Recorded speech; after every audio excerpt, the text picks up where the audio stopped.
Good morning everyone. এখন বাজে 7টা। তো আজ থেকে আমাদের ম্যাকআউটের ফার্স্ট সেমিস্টার শুরু হচ্ছে।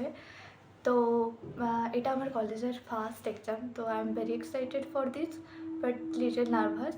অ্যান্ড পড়া তো কিছুই হয়নি, ঠিক আছে, সে যাই হোক, তার জন্য রেডি হচ্ছি সকাল সকাল। আমার বাড়ি থেকে মানে হলদিয়া ইনস্টিটিউট অফ ম্যানেজমেন্ট অনেকটাই দূরে, তাই জন্য তাড়াতাড়ি যেতে হবে। কিছুই রেডি হওয়ার কিছুই নেই, চুলটা বেঁধে নিয়েছি এরকম করে আর হচ্ছে ইউনিফর্মটা পরে নিয়েছি। আর কিছুই করার নেই, সানস্ক্রিন লাগাবো, লিপ বাম লাগাবো, ব্যাস চলে যাবো। পরীক্ষায় আবার কে সেরে গুজে যায় ভাই, পড়াশুনো করতে হবে, পড়াশুনো। বলে না, লোকে একটা কথা আছে না যে মরার সময় হরিনাম করে, সেটা হচ্ছে আমি। আমাকে দেখেছি কিচ্ছু পড়েনি, তাও পরীক্ষা দিয়ে চলে যাচ্ছি।